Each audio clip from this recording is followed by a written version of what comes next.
Hi guys, I'm Johnny from CineD, and today on my table is the new Blackmagic designed Pocket Cinema Camera 6K Pro. I was running a little bit with the camera. I wanted to see how it works for me. So let's keep up the tradition, see what I shot first, and then come back and talk a little bit about the new camera.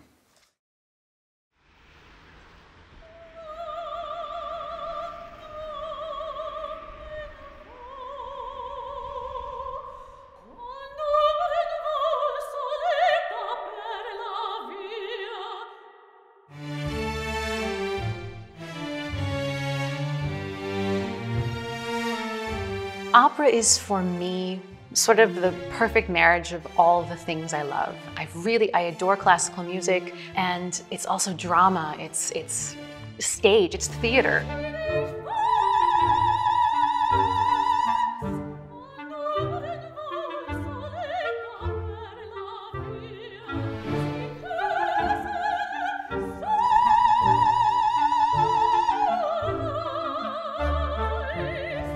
And it's not just the classics, it's not just Mozart and Verdi and Puccini. There is so much wonderful opera music out there, and so much is still being written.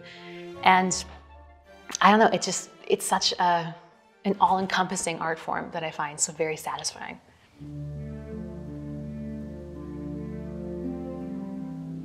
Well, I first came to Austria a long time ago. It was when I was in my undergraduate studies back in Minnesota, at the University of Minnesota. And it was my last year of my undergraduate, and I hadn't yet studied abroad, which was something I knew I really wanted to do from the beginning. So I met with my study abroad advisor. I saw a binder full of programs with the letter A, and I flipped open the binder, and I'm not kidding, the first page that opened up, it said, study music in Vienna, Austria, no language requirement, intensive courses offered. And I thought, well, obviously I'm going to Vienna.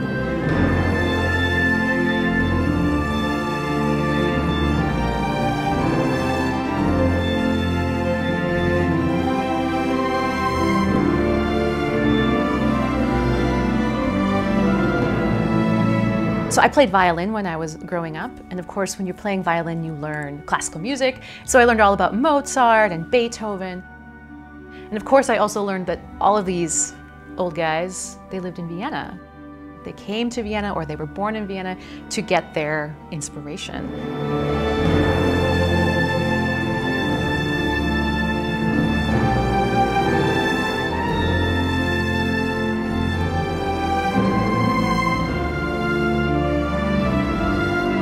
So, of course, Vienna has this kind of place in any musician's mind. Classical music is part of the fabric of this city in a way that I haven't seen in any other city.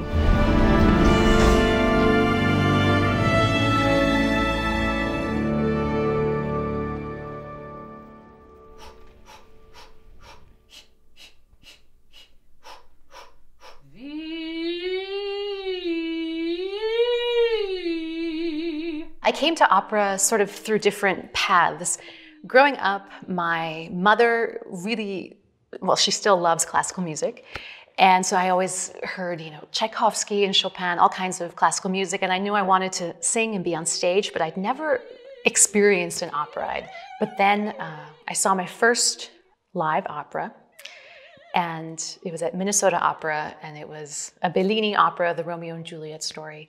And it was like, boom, this is it. I think when people have the idea, oh, an opera singer lives in the same building as me, how wonderful. It's going to be, oh mio bambino caro, every day, just opera. No, I mean, opera singing is loud. Doing the exercises to get the voice moving, it's not particularly beautiful. We're working on creating as much focused sound as possible. So, not the most beautiful sounds.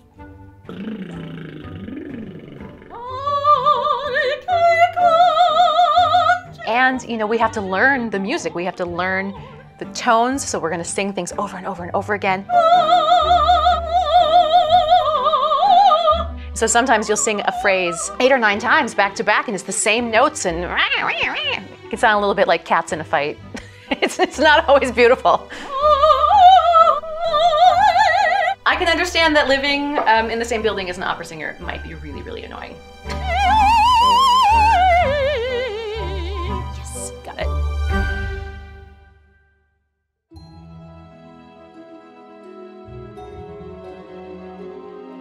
I think opera is one of the most adaptable art forms out there because all you need really to put on an opera is classically trained opera singers who know how to project and create the sound, an orchestra of any size, and a good space. I mean, we could do an opera right here, right now, if we wanted to, probably. Yeah.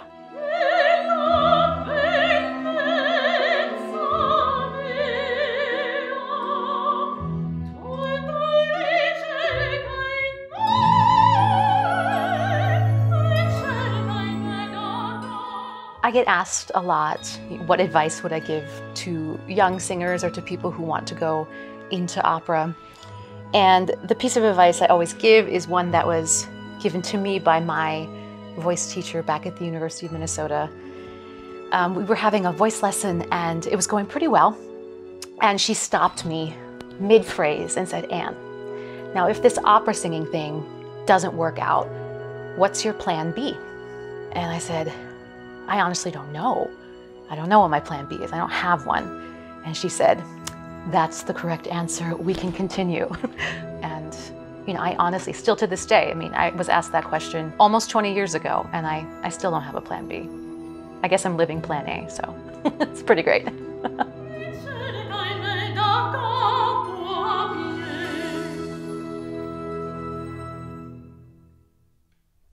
Guys, thank you very much for watching the mini documentary, and Anne, it was really fun working together. I also want to thank Luciano. He's our in-house editor, and I think he really did a great job putting it all together.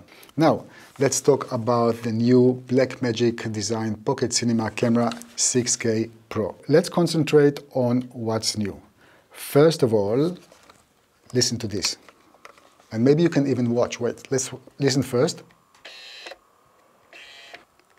The new Blackmagic Pocket Cinema Camera 6K has an internal built-in ND filters. I tell you, I wish for the day that so many more compact cameras will have this feature built in. That's really going to be amazing. The other feature, which is completely new, is the tiltable 5-inch LCD screen. This is something that before maybe required some modification. Now we have it built in. When it comes to audio, you have an additional mini XLR input. And maybe you can also see this here. There's also next to the HDMI, there's another USB-C connector. And now you can actually charge the camera with an external battery if you need to, which is new. And this is, of course, a great thing. The other thing is that now the new camera runs on a NPF 570 Sony type batteries. Before it was a Canon battery. And this gives a bit of a longer operating time. And if you really need more power or longer operating times, this is an accessory that will cost you $145 US.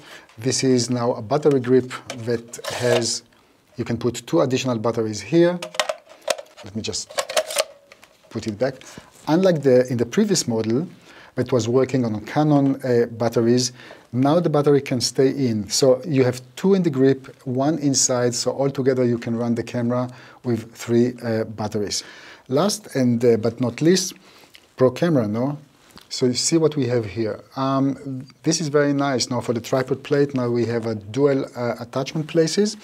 You also find it here on the battery grip, and this is really working well because it's simply securing the tripod plate very nice to the camera itself. Another thing which is new for this camera is the Color Science Generation 5. It's grading so well, and one of the nice things with the Blackmagic Pocket Cinema cameras in general, that out of the box, the actual colors are nice, and with the Generation 5, I find it even easier to grade. Another accessory that I want to mention here now is the new EVF. Extremely helpful if you, like me, work in such a way that you have another secure point and judge the exposure better. So from one hand, this EVF is extremely useful, but on the other, I found the resolution a little bit too low. Yeah, this is like 1000, where is this? 1280 on 960. For me personally, on a 6K camera, the resolution of the EVF is a bit too low, and I had some troubles to focus properly. The other thing is, the EVF will come with a bunch of eye loops, yeah, and they're quite okay. The only thing is it's so easy to detach from the actual EVF, and I'm sure that sooner than later, if you have the camera and if you have the EVF, you're going to lose those. Now, when it comes to working with the camera in the field, there are two main small things that I noticed which were interrupting me a little bit. The first thing is the level of the headphones. I think it's a little bit low. I wish it could be even higher. Also on 100%, yeah, volume. Last but not least, if you are applying a LUT, the camera has a built-in LUT, just to see or judge the picture in a different way or better way, depends how you work.